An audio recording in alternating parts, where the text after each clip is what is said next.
We gave $10 million, USAID did, of meals to an al-Qaeda-linked terrorist group called the Nusra Front. The USAID gave $1.5 million to promote LGBT advocacy in Jamaica. $4 million for trans Serbians, $5.5 million for gay rights in Uganda. Over $6 million for men who have sex with men in South Africa.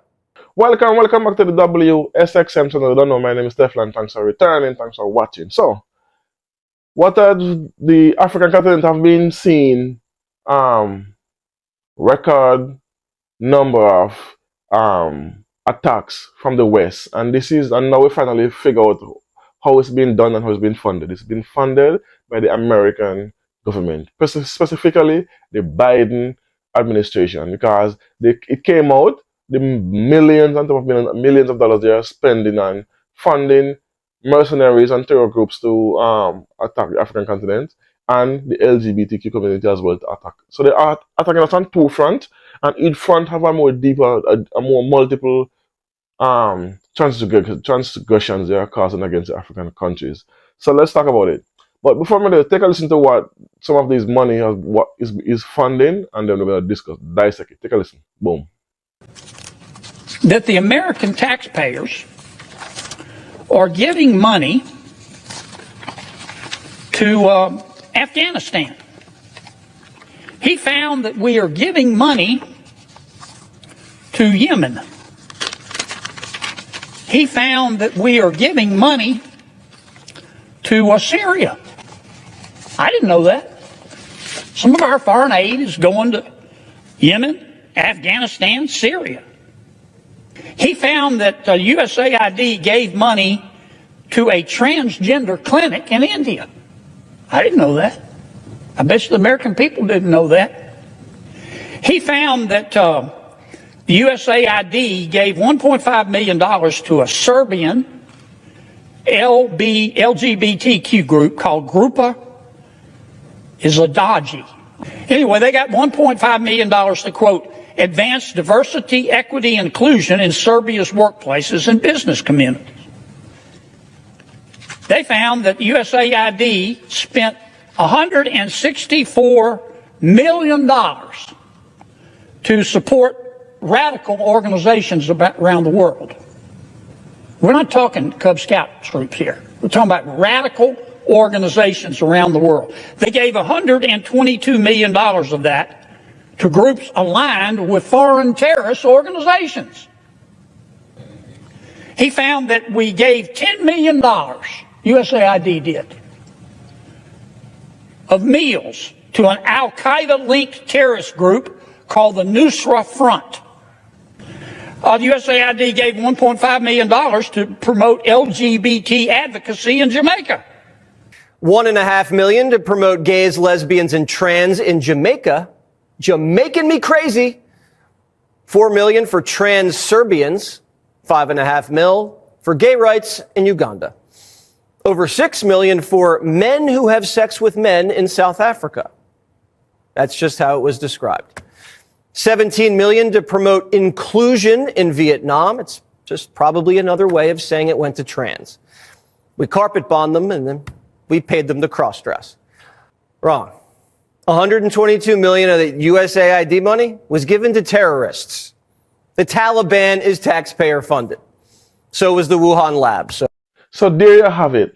They are funding LGBTQ community in in majority of the African countries. The major ones are, to be specific, like the Ghana, Uganda, South Africa, Zimbabwe, and Kenya. You know, the big major countries, Nigeria, and they are giving these groups millions of dollars. But Museveni did say it.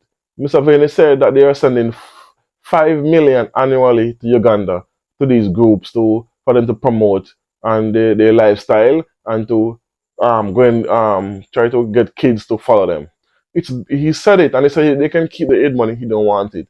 So this is not the first time we know of this, but now there is proof. We had proof before, but now we have definite proof that the government have been trying to feminize black men on the African continent. How? Because if you feminize black men, it breaks the family dynamic.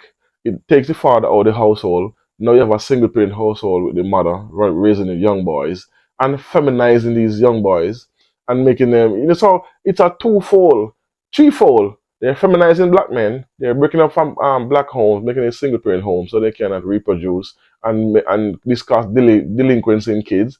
And basically, most of them end up in prison.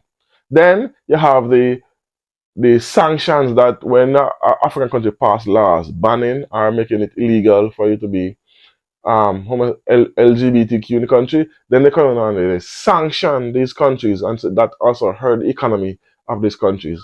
And also, but it doesn't hurt the LGBTQ community because they are getting funded, so they have the money to live their lifestyle, while other people's don't have that net, that backup, so they end up, it causes the country to cause have an issue with economy. Not only that, it's a next part to it. When these terror groups wreak havoc in these countries, because they are funded again by the Americans. They have been sending money to these people to fund them so they can buy weapons, ammunition. Because how is it possible that these groups have the latest weaponry, Black Hawk helicopters, tanks, surface to ground missiles? Well, how do they have these things and some of these African countries don't even have these weapons? How? So now we know the government is funding it to destabilize the country so they can steal African countries' resources. And it's all about resources.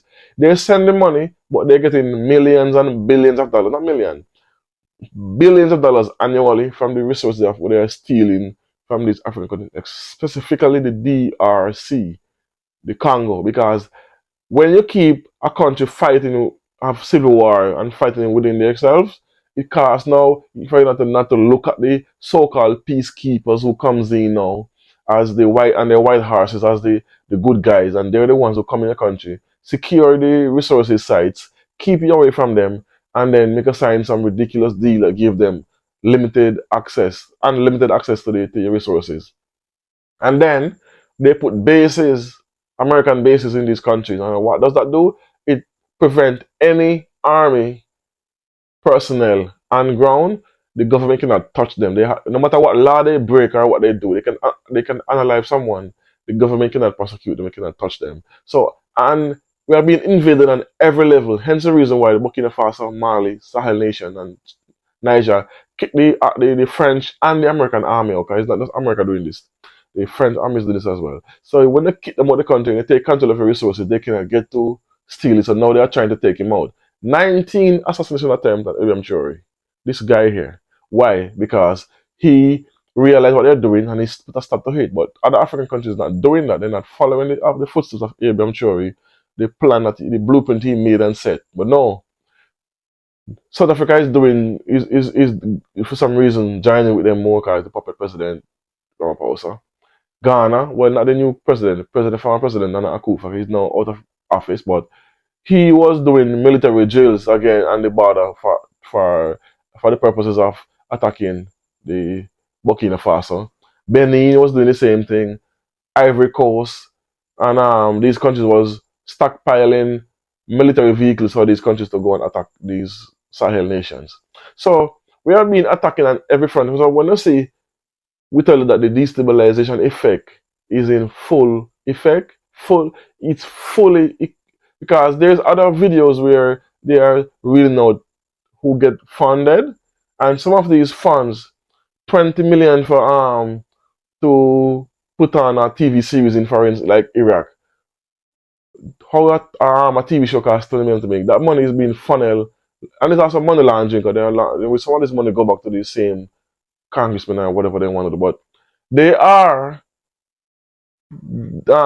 definitely funding terror groups and the LGBTQ to, as I said, let me just reiterate it because I'm going to wrap this video up.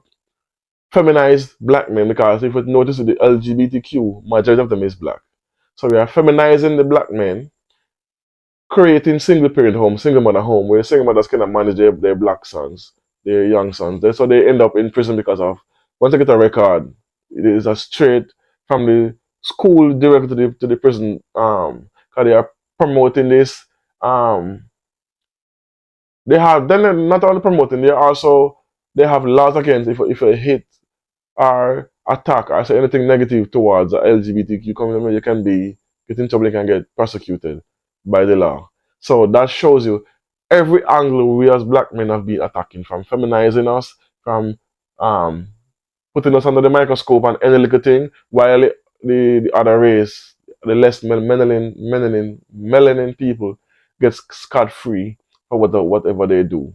So we don't have the luxury of becoming feminized or becoming LGBTQ. And I wish some of these brothers and sisters, specifically the black African Americans, so emancipate yourself from mental slavery. Stop being this delusional in the sense of thinking that they care for you and you have rights. No, you don't. They're using you to also entrap other African nations and entrap other black people. It's a whole conspiracy they have to make sure the African country does not rise. Because the minute the African country rises and start work together, every economy globally gonna take a hard hit because they all depend on the African continent resources to run the economies. Not all of it, but most of it. Hence the reason why they are doing what they're doing. Anyway, let me know what you think about this in the comment section. Do you agree, disagree? You don't know. Let's see, my channel has been shadow banned as well. Because my videos are not being showed up, and I have some subscribers telling me that they why I stop posting, but I post every day. So if you don't see my video, start to share my video so you can go back up to the masses, because I've been heavily shadow banned for the past 2 months. Look into it. Anyway, thanks for watching. Thanks for listening. Boom.